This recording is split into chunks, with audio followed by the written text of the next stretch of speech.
Morning, students. How are you? Are you fine? Of course.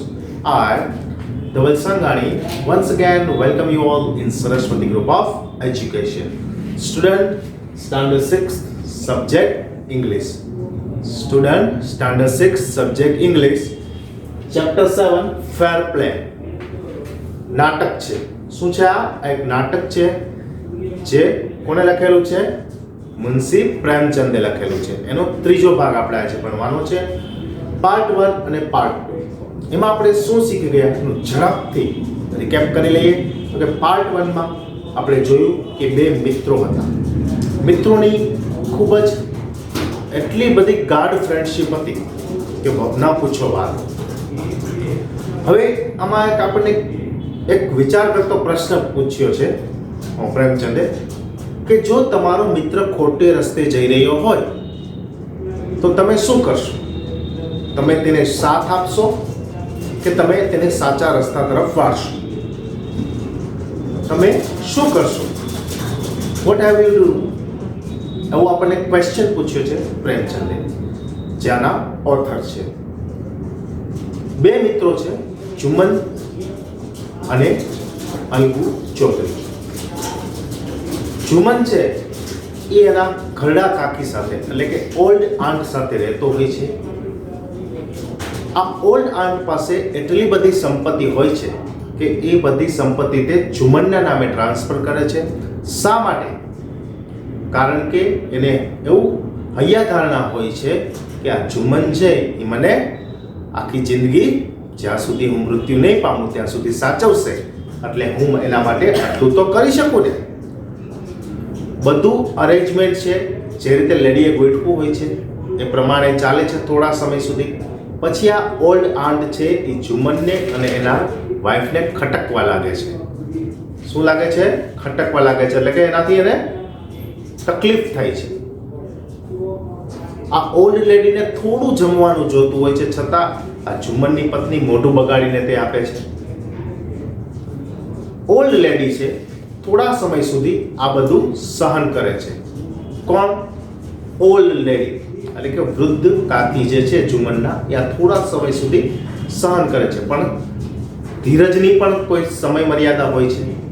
એની સહન શક્તિ હવે પૂરી થઈ ગઈ એટલે શું માગે છે? તે મંથલી અલાઉન્સ માગે છે. મંથલી અલાઉન્સ એટલે શું? માસિક ભથ્થું માગે છે. કોના પાસે માસિક ભથ્થું માગે છે? આ ઓલ્ડ લેડી છે એ માસિક ભથ્થું માંગે છે, મંથલી અલાઉન્સ. શા માટે? કે હું આ મારું સેપરેટ કિચન કરી દઉં, એટલે કે હું મારું જુદું રસોડું બનાવી દઉં અને તમે બે પતિ પત્ની જુદા રહો. રહેશું આપણે ઘરમાં પણ બંનેના રસોડા જુદા. તો જુમન બેશરમીથી નફટાઈથી કહે છે. શું કહે છે? કે મારી પત્નીને મને ખબર છે કે ઘર કેમ ચલાવવું. બરાબર? તમારે એની કોઈ વાંધો લેવાની જરૂર નથી, તમારે એની કોઈ ચિંતા કરવાની જરૂર નથી. ઓલ્ડ લેડીથી હવે સહન નથી થતું એટલે તે પોતાનો કેસ છે પંચાયતમાં લઈ જાય છે. વિદ્યાર્થી મિત્રો, પહેલાના જમાનામાં કોર્ટ કચેરીઓ નહોતી એટલે પંચાયત એટલે કે ગામના વડીલો, સમજુ વડીલો જ ફેસલો કરતા, નિર્ણય કરતા, કોઈ પણ જાતનો પક્ષપાત રાખ્યા વગર ફેસલો આપતા. જેને સાચો ન્યાય મળવો જોઈએ એને સાચો ન્યાય અપાવતા. તો આ પંચાયતમાં કેસને લઈ જાય છે. કોણ? આ ઓલ્ડ લેડી. પહેલા તો ઘણા બધા ગામના ગ્રામવાસીઓ છે એ એના ઉપર હસે છે, ઘણા બધા તેને સપોર્ટ કરે છે અને ઘણા બધા એમ કહે છે કે બંને સમાધાન કરી લ્યો. ત્યારે અલગુ ચૌધરી જે જુમનનો મિત્ર હોય છે. કોણ હોય છે? જુમનનો મિત્ર હોય છે. આ ઓલ્ડ લેડી એને કહે છે કે તું તારા હૃદય ઉપર હાથ રાખીને કે શું આ જુમન કરી રહ્યો છે એ સારું કરી રહ્યો છે? એક મિત્રના સ્વભાવે નહોતો જોતો, એક મિત્રના મનથી એને ન જોતો, પણ એક પક્ષપાત રાખ્યા વગર એક તટસ્થ નાગરિક તરીકે તું જોજે કે જુમન જે કરી રહ્યો છે તે સાચું કરી રહ્યો છે. ત્યારે અલગુ ચૌધરી મૌન થઈ જાય છે. શું થઈ જાય છે? મૌન થઈ જાય છે. અને શું ફેસલો આપે છે? ત્યારે એવું કહે છે કે panchayat voice is the voice of God. એટલે કે પંચાયતનો ચુકાદો છે એ કોનો ચુકાદો છે? ઈશ્વરનો ચુકાદો છે, ભગવાનનો ચુકાદો છે. ત્યારબાદ આપણે પાર્ટ 2 માં જોયું. શું જોયું પાર્ટ 2 માં? તો કે જુમન છે એને કાં તો એની માં ઓલ્ડ કાકીને સંપત્તિ પાછી આપી દેવી અથવા એને માસિક ભથ્થું આપવું એવો પંચાયત ચુકાદો આપે છે. હવે આપણે જે જોવા જઈ રહ્યા છીએ એ પાર્ટ 3. એમાં શું થવાનું છે, એમાં કોઈ નવો કેસ આવવાનો છે, એની ચર્ચા આપણે કરવા જઈ રહ્યા છીએ. તે પહેલા જોઈશું આપણે શબ્દાર્થ. ઇન લક એટલે કે ખરાબ નસીબ, ટાઈટ સ્પોટ ખરાબ પરિસ્થિતિ, પેર એટલે જોડી, બલક અથવા બુલોક એટલે બળદ, કાર્ટ એટલે ગાડું, બળદગાડું. કાર્ટનો મતલબ લારી પણ થાય, પણ અહીંયા જે પાઠમાં સંદર્ભ છે કાર્ટનો એ ગાડું છે. સેવરલ એટલે ઘણા, રિમાઇન્ડ યાદ અપાવવું. આપણે કહીએ ને, હું તમને ફરીવાર રિમાઇન્ડ કરું છું કે તમારા વર્ક કરવાનું છે, તમારા લર્ન કરવાનું છે. હું રિમાઇન્ડ કરું છું કે તમારી એક્ઝામ આ ડેટે છે. એડવાઇઝરીમાં ઘણી ઘણી કહીએ છીએ ને તમને વારંવાર કે રિમાઇન્ડર આપીએ છીએ. યટ એટલે હજુ પણ, પેડ ચૂકવેલ, પેડ એટલે ચૂકવેલ. એનોઇડ નારાજ, એનોઇડ નો મતલબ નારાજ. પેની એટલે પૈસો. પહેલાના જમાનામાં શું હતું, 1 પૈસો, 2 પૈસા, બરાબર, એને 1 ક્યુ, 2 ક્યુ, 3 ક્યુ, પછી 5 પૈસા, પછી 25 પૈસા. ને શું કહેતા, પાવલી, ચારાની. આવા તળપદા શબ્દો હતા. 50 પૈસાને આઠાના કહેતા. ઓકે, તો આ પેની એટલે પૈસો. વ્રેચ્ડ, વ્રેચ્ડ નો મતલબ થશે ખરાબ. બિસ્ટ એટલે પશુ. રૂઇન વિનાશ કરી નાખવું, ખતમ કરી નાખવું. રિફર એટલે સંદર્ભ. આપણે કહીએ છીએ ને કે કોઈ તમે કોઈ ટોપિક હોય તો તમે રેફરન્સ બુક લ્યો. રેફરન્સ બુક એટલે સંદર્ભ પુસ્તકો. ઓકે, દાખલા તરીકે સ્વામી વિવેકાનંદ વિશે તમારે કઈ લખવાનું છે તો સ્વામી વિવેકાનંદની બુકો ક્યાં મળે આપણને? રામકૃષ્ણ આશ્રમમાં મળે. ઓકે, તો ત્યાંની બુકો સ્વામી વિવેકાનંદની વાંચો. સ્વામી વિવેકાનંદના ગુરુ કોણ હતા? રામકૃષ્ણ પરમહંસ. બરોબર, એની બુકો વાંચો તો એમાંથી સ્વામી વિવેકાનંદનો ચરિત્રાર્થ આપણને મળે. તો એ રેફરન્સ બુકો કહેવાય. સિક એટલે માગવું, સેન્ક ડૂબવું, પેલ એટલે નિશ્ચિત, ચહેરો આમ નિશ્ચિત થઈ જવું, ઉદાસ થઈ જવું, ફિક્કો પડી જવું, કે આપણે મોટી માંદગી આવી જાય, દાખલા તરીકે કોરોના. તો કોરોનામાં શું થાય છે? વીક બોડી થઈ જાય છે. આપણું શરીર છે એ પહેલા કરતાં કેવું થઈ જાય છે? ઓછી રોગ પ્રતિકારક શક્તિ ધરાવતું થઈ જાય છે. ઓકે, નિસ્તેજ. ડિસીઝ એટલે રોગ. ડિગ્નિટી, ડિગ્નિટી એટલે હોદ્દો. ડિગ્નિટીનો મતલબ થશે હોદ્દો.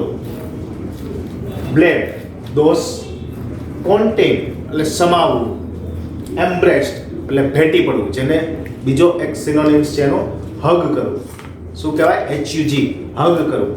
એને પણ ભેટી પડવું કહેવાય. અને ડિવાઇડ એટલે વિચલિત કરવું, એટલે કે જે વસ્તુ એક ચિત્તે જોતા હોય એને વિચલિત કરવું. બરોબર, જ્યાં જેનું ધ્યાન કેન્દ્રિત હોય એને ડિસ્ટર્બ કરવા, ખલેલ પહોંચાડવી. Okay, got it. ચાલો હવે આપણે પેજ નંબર 88 એમાં પાર્ટ 3 એવું લખેલું છે, એનો પેરેગ્રાફ નંબર છે 9. ઈ જોઈએ છીએ. Days pass and as ill luck would have it. Days pass, દિવસો પસાર થયા અને ill luck ખરાબ નસીબ કોના શરૂ થયા? અલગુ ચૌધરીના. હવે મુસીબત કોના ઉપર આવે છે? એનો બીજો મિત્ર છે અલગુ ચૌધરી ઉપર. Algu Chaudhary found himself in a tight spot. કઈ ફાઉન્ડ કરે છે? પોતાને કઈ પરિસ્થિતિમાં જુએ છે? એ ખરાબ પરિસ્થિતિમાં મુકાઈ જાય છે. કોણ? Algu Chaudhary. One of his fine pair of bullocks died. Bullocks બળદ, પેર એટલે જોડી. એની એક સારામાં સારી બળદની જોડીમાંથી એક બળદ છે એ મૃત્યુ પામે છે. And he sold the other two સમજુ શાહુ. અને બીજો બળદ તે કોને વેચે છે? સમજુ શાહુ નામના વ્યક્તિને. અ કાર્ટ ડ્રાઈવર. કાર્ટ એટલે કે ગાડું. કેવું? બળદ ગાડું ચલાવનાર. ડ્રાઈવર એટલે ચલાવનાર. એ તો ખ્યાલ જ છે બધાને. Of the village. શું થાય છે? તો કે અલગુ ચૌધરી છે હવે ખરાબ પરિસ્થિતિમાં મુકાય છે. પોતાના જે સારામાં સારા 2 બળદ હતા એમાંથી એક બળદ અચાનક મૃત્યુ પામે છે અને બીજા બળદને તે સમજુ શાહુ નામના વ્યક્તિને વેચે છે, જે પોતાના જ ગામનો એક બળદ ગાડું ચલાવનાર હોય છે. the understanding was that Shahu would pay the price of the bullock in a month's time. શું નક્કી થયું હોય છે? તો કે મહિનાના અંતે સમજુ શાહુએ આ બળદની કિંમત ચૂકવવાની થાય છે. Okay, it so happen that the bullock died within a month. અને બન્યું એવું કે એ મહિનો પૂરો થયા એ પહેલા આ બળદ છે એ મૃત્યુ પામે છે. તો પેરેગ્રાફ 9 માં આપણે શું જોયું? તો કે સમજુ શાહુને એક બળદ વેચ્યો છે. કોને? અલગુ ચૌધરીએ. કારણ કે એક બળદ એનો સારો હતો, એ મરી ગયો અચાનક, અને બીજો બળદ એને વેચી નાખ્યો. બંને વચ્ચે એવી વાત થઈ હોય છે કે હું આ બળદના પૈસા છે મહિનાના અંતમાં આપીશ, પણ મહિનાના અંત પહેલા જ આ બળદ મરી જાય છે. હવે આગળ જોઈએ paragraph number 10. Several months after the bullock's death, Algu reminds Shahu of the money he hadn't yet paid. Several months, ઘણા મહિના પછી રિમાઇન્ડ યાદ અપાવે છે. કોને યાદ અપાવે છે? અલગુ. કોને યાદ અપાવે છે? સમજુ શાહુને આ પોતે વેચેલા બળદના પૈસા આપવાનું યાદ અપાવે છે. યટ પેડ, યટ એટલે હજુ પણ, પેડ એટલે ચૂકવેલ. જે હજુ પણ એને ચૂકવેલ નહોતા એટલા પૈસા એ પરત આપવાનું અલગુ ચૌધરી સમજુ શાહુને કહે છે. ત્યારે સમજુ શાહુ શું જવાબ આપે છે? જો, Shahu got very annoyed. Annoyed એટલે નારાજ. શાહુ છે નારાજ થાય છે. I can't pay you a penny for the wretched beast you sold me. Wretched beast, ખરાબ પશુ. તે મને જે ખરાબ પશુ વેચ્યું છે ને એનો હું એક પેની પણ નહીં આપું. પેની એટલે પૈસો પણ નહીં આપું. હું એક પૈસો નહીં આપું એનો. He brought us nothing but ruin. એ મારા માટે કાંઈ નથી લઈ આવ્યો સિવાય કે વિનાશ. I have a bullock. Use it for a month and then return it to me. મારા પાસે પણ એક બળદ છે, તું લઈ જા, એક મહિનો વાપરીને પાછું લઈ આવજે, આપી દેજે મને. આપણું બેનું પૂરું થઈ જાય, બરાબર, સોલ્વ થઈ જાય. શું કહે છે સમજુ શાહુ? એમ કહે છે કે તે જે બળદ મને વેચ્યો તો એ કેવો હતો? વૃષ્ટ બિસ્ટ, ખરાબ પશુ હતું. તો હું એનો એક પૈસો પણ તને નહીં આપું. બરાબર, મેં 15-20 દિવસ તારો બળદ વાપર્યો છે, તું મારો બળદ લેતો જા, 15-20 દિવસ વાપરીને પાછો આપી દેજે મને. No money for the dead bullock, he said angrily. ગુસ્સાથી કહે છે no money for dead bullock. મરેલા બળદના કાંઈ પૈસા હોતા નથી, આવો ગુસ્સાથી સમજુ ચૌધરી કહે છે. Next paragraph number 11. Algu decided to refer the case to the panchayat. ક્યાં કેસ લઈ જવાનું વિચારે છે? રિફર એટલે સંદર્ભ. કોનો સંદર્ભ લેવાનું વિચારે છે? પંચાયતનો સંદર્ભ લેવાનું વિચાર છે. For a second time in a few months, preparation for holding the panchayat were made and both the parties started meeting people seeking their support. થોડા જ સમયમાં આ બીજી વખત કેસ ગયો. પહેલો કેસ કયો ગયો હતો? જુમ્મનની અને એના કાકીની જે ઝઘડાઓ થયા હતા એનો ગયો હતો. બીજો કેસ આ સમજુ અને અલગુ ચૌધરીનો જાય છે. તો થોડાક જ મહિનામાં પંચાયત પાછી મળે છે. ક્યાં? એ જ વડેલાના વૃક્ષ નીચે મળે છે. અને બોથ ધ પાર્ટીઝ એટલે કોણ? સમજુ ચૌધરી, સમજુ શાહુ અને અલગુ ચૌધરી બંને meeting people seeking there support. તે લોકોને મળે છે કે તમે મને ટેકો આપજો, તમે મને ટેકો આપજો. ચૂંટણીમાં હોય છે ને, શું કહે છે કે તમે મને મત આપજો. કોંગ્રેસ વાળા નીકળે મને મત આપજો, ભાજપ વાળા નીકળે મને મત આપજો. ઓકે, તો લોકોનો સપોર્ટ લેવા માટે બંને નીકળે છે. Paragraph number 12, page number 89. The panchayat was held under the old banyan tree. એટલે કે જૂના વડલાના વૃક્ષ નીચે પંચાયતની સભા મળે છે. અલગુ stood up એટલે ઊભું થવું. અલગુ ઊભો થાય છે અને કહે છે The voice of the punch is the voice of God. ફરી એ જ વાક્ય. પંચાયતનો વોઇસ એ ઈશ્વરનો અવાજ. Let Shahu nominate the head punch. I will able by his decision. હવે શાહુ આમાંથી કોઈ વ્યક્તિને નક્કી કરશે જે પંચાયતનો હેડ થશે અને એ જે ડિસાઇડ કરશે એ મને સ્વીકાર્ય હશે, એવું અલગુ ચૌધરી કહે છે. Move to paragraph number 13. Shahu show his chance and propose the name of Jumman. કોનું નામ ચૂઝ કરે છે? જુમ્મનનું.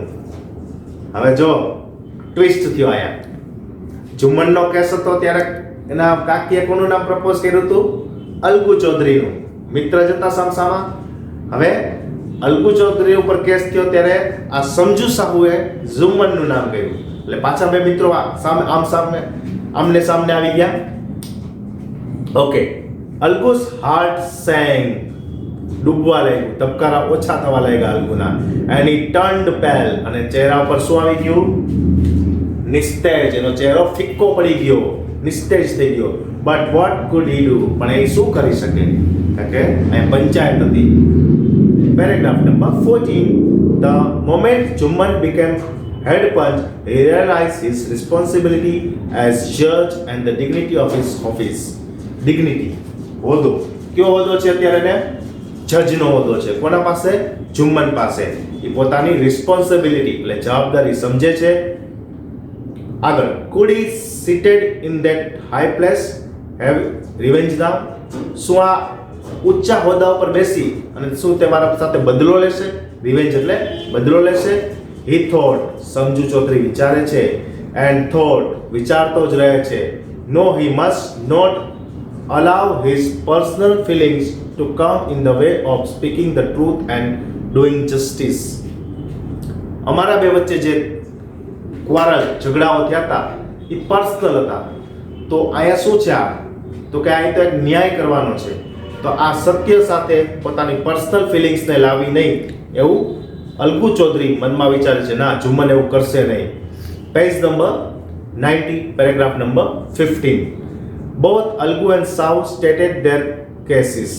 They were cross-examined and the case was considered deeply. બંનેને cross-examine કર્યા, કેસની ઊંડી તપાસ પણ થઈ. Then Jumman stood up and announced. પછી જુમ્મન ઊભો થાય છે અને જાહેર કરે છે, It is our opinion that Sahu should pay Algu the price of the bullock. અમે એવું મત આપીએ છીએ કે સાહુએ આ બળદના પૈસા ચૂકવવા જોઈએ. શા માટે? When Sahu brought the bullock, it suffered from no disability or disease. જ્યારે સાહુએ આ બળદ ખરીદ્યો ત્યારે કોઈ ડિસએબિલિટી એટલે કે કોઈ કમજોરી કે કોઈ રોગ એનામાં નહોતા. The death of the bullock was unfortunate એટલે કમનસીબે આ બુલોકનું મૃત્યુ થયું છે. But Algu can not be blamed for it. પણ અલગુને એના ઉપર માટે દોષિત જાહેર ન કરવો જોઈએ. અલગુ could not contain his feelings. He stood up. અલગુ પોતાની લાગણીઓ રોકી ન શક્યો અને ઊભો થઈને બોલ્યો લાઉડલી, અવર એન્ડ અવર, બોલતો જ રહ્યો. શું? Victory to the panchayat. This is justice. God lives in the voice of the punch. આ પંચાયતની વિક્ટરી છે. આ કોની વિક્ટરી છે? જસ્ટિસ, એક ન્યાયની વિજય છે. God lives in the voice of the punch. God એટલે કે ભગવાન રહે છે. પંચ જે નક્કી કરે છે, નિર્ણય આપે છે, સ્પીચ આપે છે, એમાં ભગવાનનો વાસ છે એની વાણીમાં. Last paragraph. Soon after Jumman came to Algu, embraced him and said. થોડા સમય પછી અલગુ જુમ્મન પાસે આવે છે ને એમ્બ્રેસ એને ભેટી પડે છે. શું કામે? કે જુમ્મને એના સાથે બદલો ન લીધો અને સાચો ન્યાય આપ્યો. Since the last panchayat I had become your enemy. છેલ્લી જ્યારે પંચાયત મળી ત્યારે આપણે બંને એકબીજાના દુશ્મન બની ગયા હતા. Today I realized what it meant to be a punch. આજે મને સમજાણું કે પંચ એટલે શું, પંચાયત એટલે શું. અ પંચ એઝ નો ફ્રેન્ડ નો એનિમી. પંચને કોઈ દુશ્મન નથી હોતા, કોઈ મિત્ર નથી હોતા. પંચ શું હોય છે? તટસ્થ હોય છે. તે તટસ્થતાથી મૂલ્ય સુધી ન્યાય આપે છે. He knows only justice. જોયું, તે માત્ર ન્યાય જાણે છે, સત્ય જાણે છે. Let no one divide from the path of justice and truth for friendship or enemy. વિચલિત કરવું, કોઈ પણ પંચને વિચલિત નથી કરી શકતું. ક્યાં? ન્યાય અને સાચા રસ્તા, પાથ એટલે રસ્તા ઉપર જતા. Last paragraph. Algu embraced his friend and wept. Algu છે એ જુમ્મનને ભેટી પડે છે અને wept એની આંખોમાંથી આંસુ સરી પડે છે. And his tears washed away all the dirt of misunderstanding between them. અને એના આંસુથી શું થાય છે? બે વચ્ચે જે ગેરસમજ થાય હોય છે, મિસઅન્ડરસ્ટેન્ડિંગ, એ બધી ધોવાઈ જાય છે. ઓકે, બહુ મજા આવી પાઠમાં. આવીને વિદ્યાર્થી મિત્રો, બે મિત્રો હતા, બરોબર. બે મિત્રો હતા. એકના કાકીએ એક પોતાના ભત્રીજા ઉપર ખૂબ જ આશા રાખી અને પોતાની સંપત્તિ એને આપી દીધી. છતાં એના ભત્રીજાએ શું કર્યું? ત્યારે એના મિત્રએ શું ન્યાય અપાવ્યો? પછી બીજા મિત્રો પર મુસીબત આપી ત્યારે પેલા મિત્ર જેને ન્યાય નહોતો મળ્યો એને શું બદલો લીધો એના મિત્રનો? નહીં. એને ફ્રેન્ડશિપ પણ નિભાવી અને સાચા રસ્તે અલ્ગુ ચૌધરીને વાળ્યો પણ ખરી અને સાચો ન્યાય પણ અપાવ્યો. તો વિદ્યાર્થી મિત્રો, હું આશા રાખું છું કે તમને આ લેક્ચર બરાબર સમજાઈ ગયો હશે. તમે આનો એક સ્ક્રીનશોટ લઈ લેશો. ઓકે, નેક્સ્ટ લેક્ચરમાં નવા પાઠ સાથે ફરી મળીશું. ત્યાં સુધી થેન્ક યુ.